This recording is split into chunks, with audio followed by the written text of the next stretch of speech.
Hey everybody, this is Dio Jung. I'm a first year internal medicine resident, and this is my first English video. Some viewers of mine have requested for me to make videos in English, so I'm gonna make a couple here and there, but this is my first one, and I'll have the Korean subtitle on the bottom.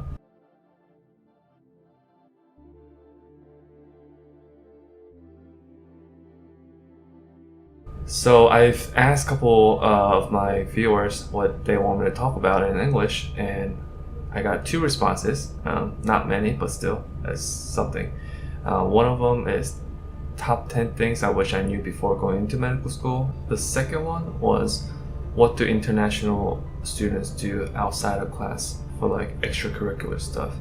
I am technically a US citizen, so I'm not really a international student, but I'll just go over the things that I did. Not too much in detail, but just a couple of them.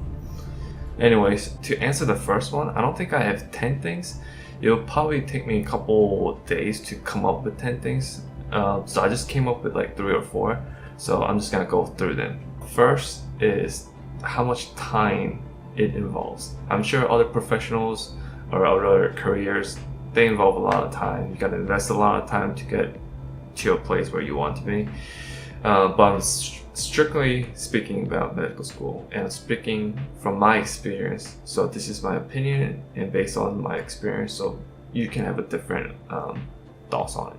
I'm gonna cover in another video about how much studying there is in med school compared to college or whatever. But I just didn't know how much it took. In college, you go to lecture. Sometimes you don't have to go to lecture if the class doesn't require your attendance. You go there, do a PowerPoint, go through a PowerPoint, whatever, listen to the lecture, and you don't really need to stay up to all the lectures every single time. You can maybe go for a week and then just cover 3 lectures in one day, for like 2 hours. Or whatever, probably not even 2 hours. But in med school, you have, or at least my school, it was mandatory attendance, which is somewhat odd, and I don't recommend going to a school that has mandatory attendance.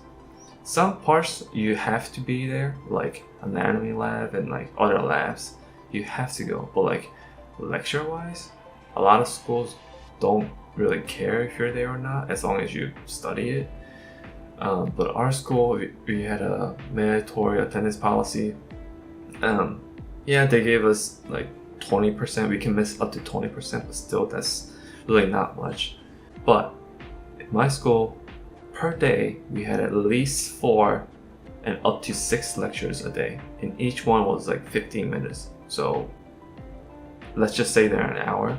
You get at least 4 hours to 6 hours of in-class lecture. Okay. That's fine, as like high school or college, I guess. But after that, in my school, we had a quiz every Friday morning of all the materials we covered that week, from Monday to Wednesday. So that's like at the minimum like 12 lectures, or at the max like 18 lecture-ish. So every week we had a quiz, 1 question per lecture, and each lecture had like 30 to 60 PowerPoint slides. So they pick 1 question out of it per lecture. So we have like 12 questions up to like 18 questions each Friday. So you cannot go a week without studying, because you have a quiz every Friday, and that counts towards your grade for that class. I have a different opinion on how much value your class grade is, like, which I will cover a little later. But anyways, if you want to do well, you need to study every single day. So our class started at 8. Let's say we had 4 lectures that day. It ends at 12. We eat lunch or whatever, 12:30, 1. Now, let's say you're in 2 in the afternoon. Some days, actually most days, we had labs, like anatomy labs. Well, I went to a DO school, so we had OMM labs, OMT labs. So that takes like 2 hours. So we're at 4 in the afternoon now, 4 to 5 in the afternoon, and we start studying. For me, I like to cover that lecture that I had that day in the afternoon. What we covered in that morning, in the afternoon also. And each lecture, even if we listen to it times 2, or even if we watch it times 2 speed, it takes a lot of time, because how many people can go through one time and just memorize everything? And like I said, they're picking one question out of 30 plus, 40 plus slides, and these PowerPoints are like packed. Like, it's not like one picture and then like a small explanation. It's many pictures sometimes with words like packed on the PowerPoint. It will take me several hours, from 5 to let's say 9, 10. Sometimes I'll come home 11, 12, and I just go to bed and to go repeat the whole thing. So it takes a lot of time. Yeah. So number 2 is kind of goes along with the first one. They're all kind of related, but it's like mental health. I'm glad that I don't have like a big mental health issue, but like I said, being away from family and spending majority of your time studying, it can get to you. And some people, they get affected more than other people. So you need to keep that in mind. Have a good support around you, friends. Make friends in medical school. Keep the friends you had in undergrad. Talk to your family, talk to your parents, brothers, sisters, whoever. And if you need to, go talk to a psychiatrist or a psychologist, someone who deals with mental health. It's not something you should be scared of or be embarrassed about, because you shouldn't be. Our school had a program where we could go talk to our psychiatrist or psychologist, whichever. I never really needed to, but there were times I was close to it, especially like you're trying your best to do well, but the result ends up being not so well. Then you put yourself down, you wonder if you shouldn't be here, if this was the right choice. Like, you know how they say life is like a roller coaster, like there's ups and downs. So let's say my life started here, and it's been ups and downs since then. College, a little bit more ups and downs. But when you get to medical school, it's gonna be ups and downs like that. Like, you're gonna have a lot more ups and downs. If you're smart enough, if you score well on all of your exams, do well on all your clinical stuff, sure, fine. You'll probably breeze by it. Medical school for some people is not that hard. But for me and majority of people, it's gonna be hard. You're gonna have a lot of hard times, a lot of good times if you do well. But you gotta keep that in mind, and if you need help, you gotta seek help. Not many people are gonna come to you and ask you if you need help. If you need help, you need to go seek it on your own. And there are plenty of programs and plenty of people that you could go talk to. Third and last thing I wish I knew before medical school. I kind of mentioned it earlier in the video, but in my opinion, your biggest focus should be doing well on step 1 and step 2. Complex 1 and complex 2 for the DO folks like myself. Because you can do well in class and have a good GPA or pass all your classes, which you kind of have to do. But if I could go back, instead of getting a 95 on an exam, I would take 85 and spend the time that I needed to get that 95 to board study, the step 1 and step 2 exam. Because you can have the best class GPA, you can have the best class ranking, like you can be ranked 1, but if your board scores are low for a particular specialty, then I don't think you can get into that specialty. Now, if your board scores are high, like well above that specialty, your class ranking is like mediocre to low, then you have a great shot, because a lot of places have a cutoff with your step score, your board scores. Like, let's say 230 is the score, they have a cutoff there, and people below it cannot apply to that specialty, cannot apply to that program specifically. but I've never seen anywhere that had a GPA cutoff. Like, even if you go to a pass and fail school, you from what I heard, you get a GPA at the end, or class ranking at least. But I never, in my time researching for programs, there was no cutoff or you have to be this ranked in order to apply to our program. No, there's always like you have to have this score on step 1 in order to apply to our program. And what I'm saying is, I feel like I spent too much time trying to score well on that thing, because I was like, oh, my GPA needs to be above this, above that. And because of that, instead of going through the PowerPoint 5 times in order to get to 85, I went through like 20 times in order to get a better score. And I seldomly got 95s on an exam. I think I have a couple times, but not that many times.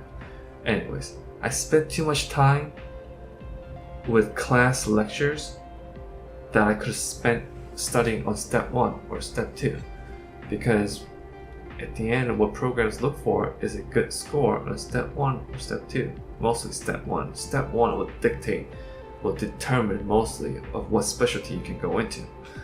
So the next topic is, what did I do during college outside of just studying? The viewer specifically asked for international student, but like I said, I am an international student, or I'm a foreigner, but I'm a US citizen now, so maybe there's some difference between a US citizen and an international student, but I'll just quickly go over what I did in undergrad in college. Obviously, I had lectures, mostly during the day or early afternoon.